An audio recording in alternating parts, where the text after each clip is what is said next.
Hello. Okay, my name is Ned Shadiker.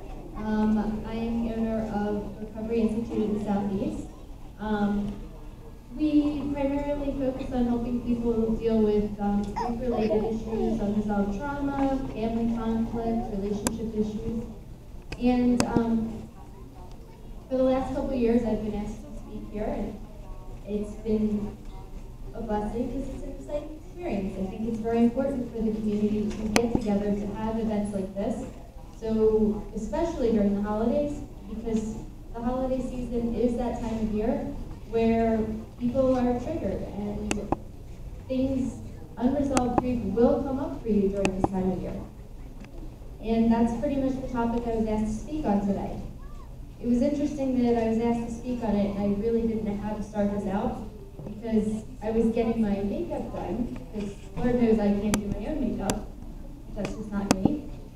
And I'm sitting in the makeup place, or hair place, and the woman next to me says to the hairdresser cutting her hair, "Is it terrible of me to wish that the holidays just weren't going to happen this year?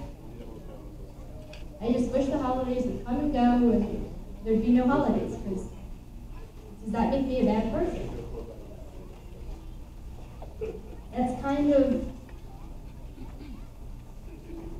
where I would have wanted this talk to go, because that is kind of the perfect question to ask. How am I supposed to feel around the holidays? I mean, Hallmark tells us that the holidays are the time of giving, the time of season's greetings, where family and friends come together and everyone lives happily ever after. But it's also a time of year where you remember, and you're forced to remember, those that have lost or you've lost along the way.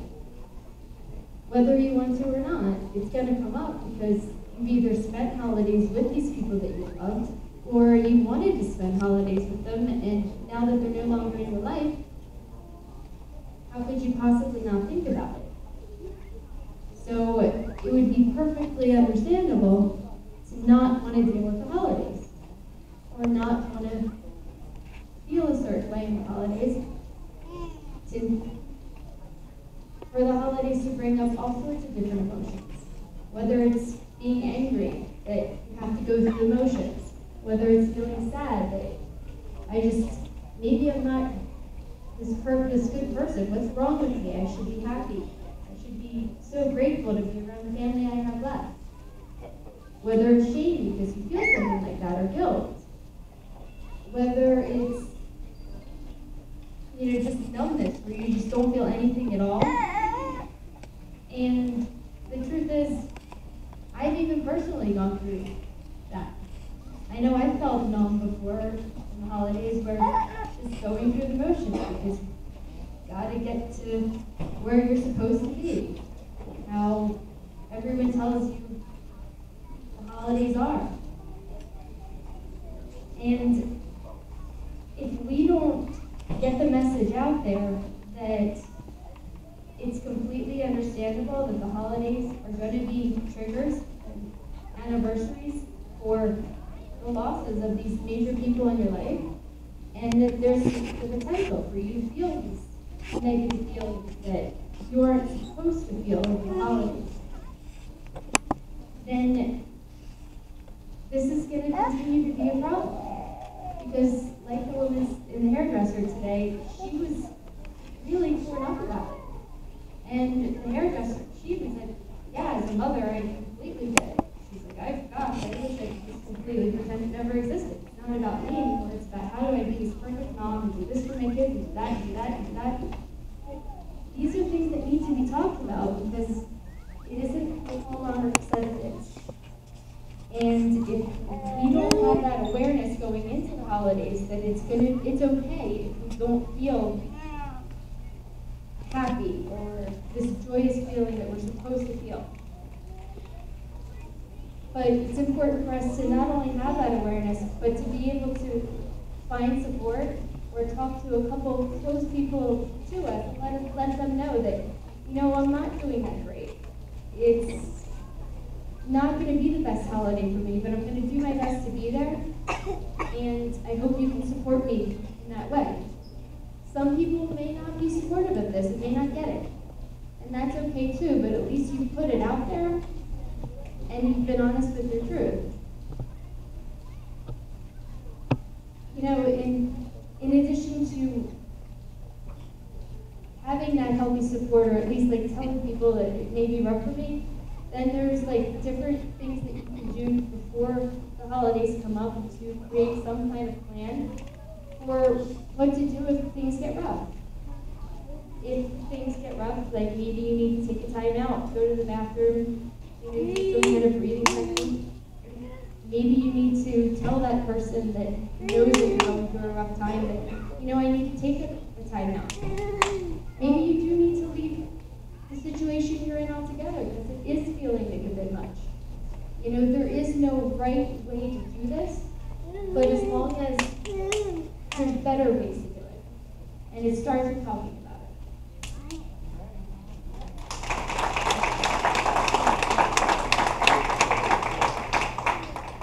I think everything that Beth said is spot on, and I'm just going to echo a lot of her sentiments. My portion is also to speak about the family support and the necessity of that. Not even just around the holidays, but in general.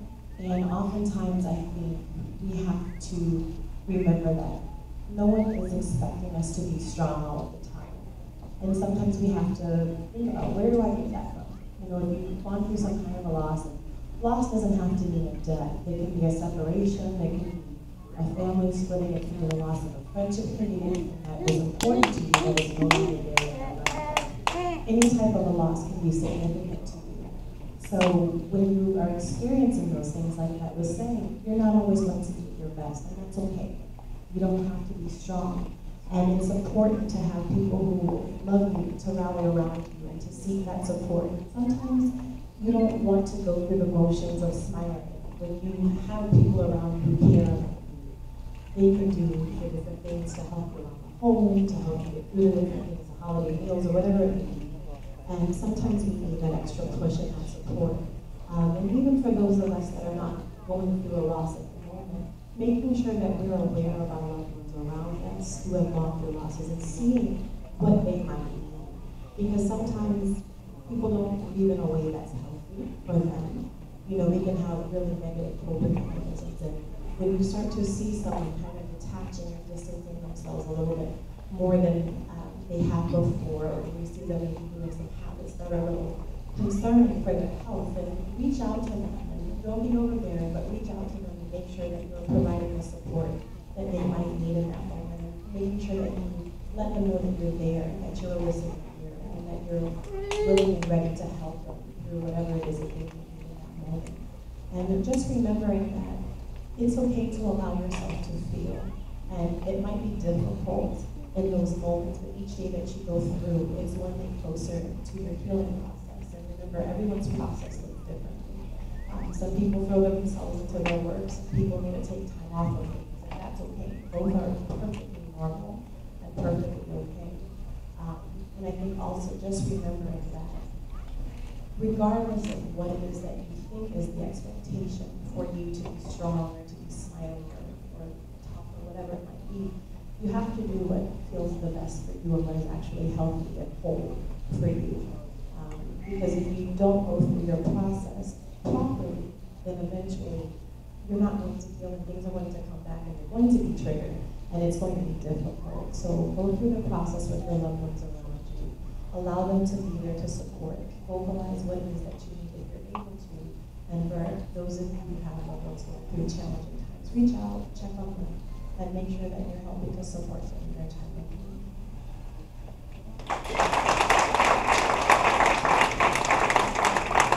Thank you. At this segment, we open it up for questions. We have Adrian going around with the microphone. If you have a question, you can either give it to me on the paper or you can stand up and ask. One of the questions that came in originally is, when is the best time? People have always said, you know, get over it. It's time to move on. It's time. And everyone's time is different. So how would you respond to someone who's saying, my friends and family told me it's time for me to move on, How do you address that? The number one myth in dealing with grief is that time will heal all wounds. It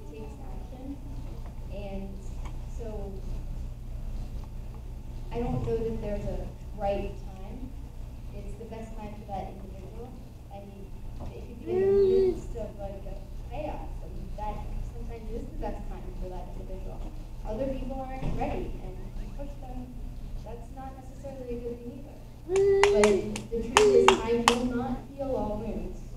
Action and like dedication towards like actually putting the work in towards that is what will get you through it. And a lot of times we don't know how to do that. That's why it's so important to find healthy support in the community and additional support outside of even your family and friends, because it's unbiased, and that's effective. And because they don't teach us how to do that in life. We weren't taught that growing up. So it's important to learn that along the way. And I know I've had to learn that as a counselor. Going through it, I'm very happy I did, because if I didn't, I'd probably be a very big hot mess right now. And also, just to add that everything that Ben said is absolutely accurate. But I mean, if Ben breaks her leg and I break my leg, are we expected to heal at the same amount of time? It's a leg break, yes, it's a broken bone, but my leg may not heal as quickly as that. She might be walking around in 6 weeks. I might take 9 weeks. And I'm not to be criticized or anything like that, because my leg just didn't heal as quickly. And it's the same thing with a loss. 2 people may lose a father. It doesn't mean that they're going to get over it at the same amount of time. So we have to allow people the respect and the sensitivity for them to grieve at their pace and their time. One of the questions is, are there any right or wrong people to speak with when dealing with trying to overcome a loss? Like, do you suggest not speaking to someone who's experienced that same trauma, speak with someone who's not in the trauma, or it's best to speak with someone who's gone through the same trauma? What are the best people to speak to besides, and I mean, my advice is to seek, medical attention or professional attention, but in the instance that you can't get to someone in a professional setting, who are the right people to speak with at that moment? I'll go ahead and I'll start this off, and I'm sure that will add as well. I mean, you can speak to whomever is useful to you in that moment. Sometimes it's useful to speak to someone who's had a similar loss. And if someone is coming to you because they know you had that loss, remember not to say, I know how you feel, because you don't actually know how they feel. You've gone through a similar experience, but your experience is your own. So give them the space to process and go and verbalize what is a good experience. And I do agree professional help is useful, especially when you're feeling that you're just not able to cope, or, and it may not even be to the point where you're not coping, but you just might want to process. And I think sometimes there's a stigma that seeking help means you're crazy, or, you're weak, or something's wrong. And either way, every day that you're able to get up out of your bed, whether it's because you spoke to a professional, or your friend, or you prayed, or whatever, that's a small victory. And it doesn't matter how you get that victory. It's just that you're getting up and you're getting through your day, and you're speaking to whomever it is that's helping you to feel encouraged or helping you to feel supported in that particular moment. I absolutely agree with that. I would just say that the other important thing to mention when you look at help outside of maybe your family or friends is that you can be unbiased. So you're getting a heart with ears, but also somebody that you can talk to unfiltered, and you don't necessarily have to feel bad about maybe saying something that could hurt somebody that you care about, because you are talking to people that may know somebody else that's involved. You may be filtering what your truth is. So getting an outside perspective can be helpful in that way, because it allows you that freedom and space to say things more openly, and it provides that safety, which I think everyone does need. Great, thank you. Anyone in the audience? Okay. Please rise. Thank you. My name is Anissa Honor, and my question is, I'm a survivor of 9/11, and it's been 17 years since, the tragedy that I lived, and every time I talk about the topic, like my life is normal every single day, like after 4 years, feeling, accepting what life brought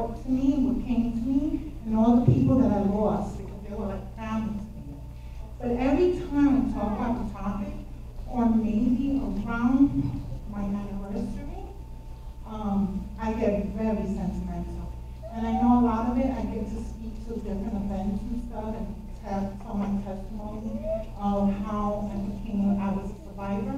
Is it normal to feel that way during the time of the anniversary and still live an everyday life, even though I had therapy and counseling during my time of trauma? It's absolutely normal and understandable. And your brain will automatically go there because of the time of year. There's so many extra triggers, you're gonna go there, and there may be things that you didn't even realize bothered you, but they may come up on that day.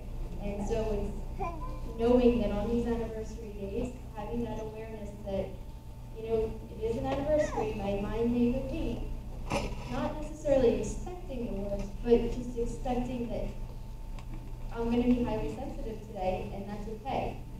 I just have to accept where I'm at and be aware that I could be susceptible to emotions that I didn't see coming. Anyone else? Yes.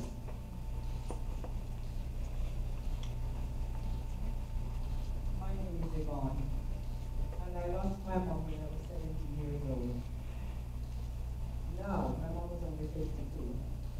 But what has happened to me is that my friends who lose their parents or friends or any kind of relative, but I've never complained. They tell me, and I said, I would ask how old is that person who would say 60, 70, 90, and I would want to say get over it.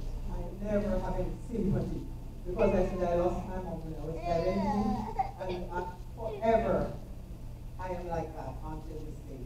I cannot sympathize with anybody who lose their parents when they're old, because my mom was only 52 and I was 17. How do I deal with that?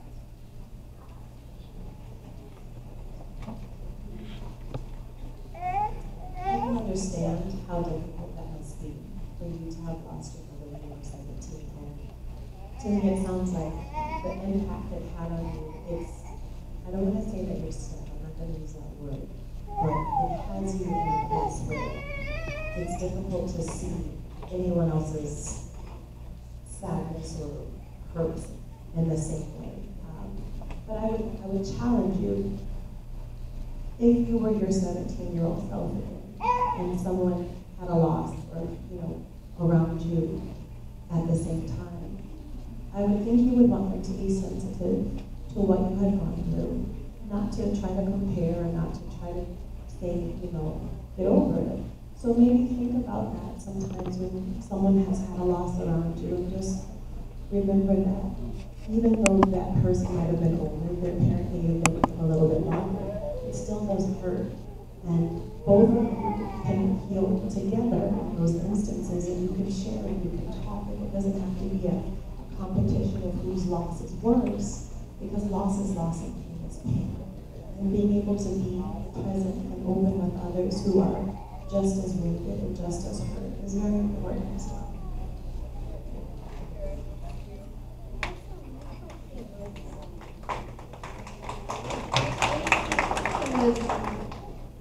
The way you ended that, I was kind of wondering what you were asking.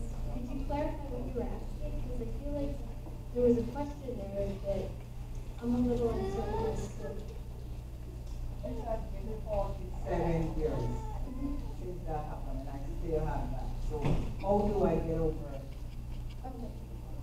The feeling of not sympathizing with anybody if their parents died, and say their parents died about 80, 90, and they say my father died. I would say, it's like I would want to say, oh, get over that. Well, I guess the fact that you even are aware now that it's something that is an issue for you, because it seems like you want to care, but you just don't have that in you for whatever reason. Is that correct? I am very sympathetic, but that part of my life is always there. So many years, it's still there. I'm 66 now, and it's still there. So I would go back to that time heals all wounds is the big number one myth in grief, because time does not heal all wounds. Unless you're taught how to deal with it, which I don't know that you have been, I think that would be where it comes in. Because that tells me there is unresolved loss there, and you're aware of that to some extent. And there's definitely ways to help you learn how to get past that. And I would love to talk to you more about it afterwards, because I think that we absolutely can help you with that. Okay.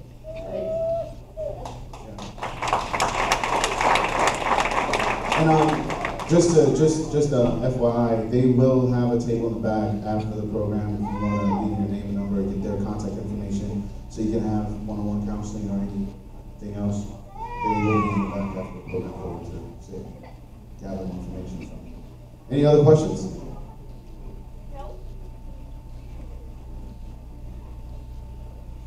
Okay. Sam, I think we have an anonymous one. Is it okay to feel responsible?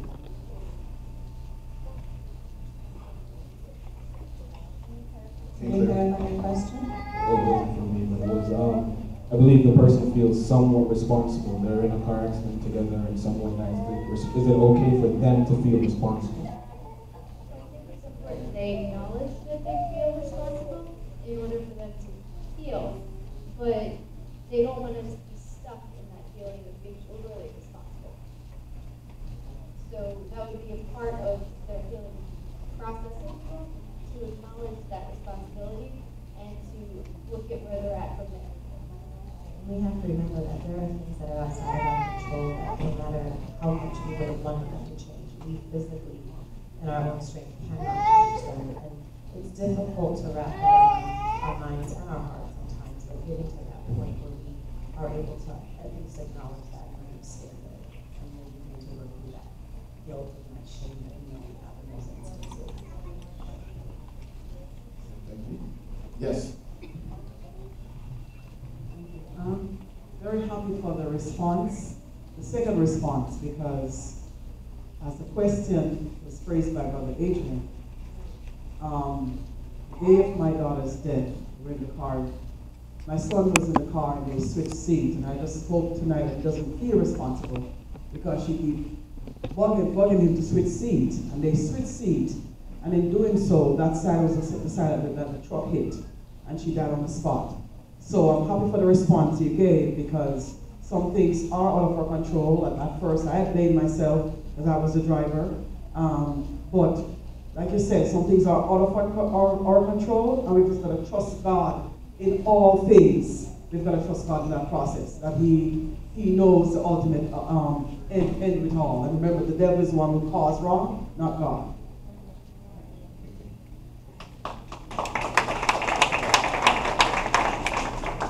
All right, at that time, if there's no more questions for them, let's give them a round of applause one more time. We have some words from Pastor Reynolds.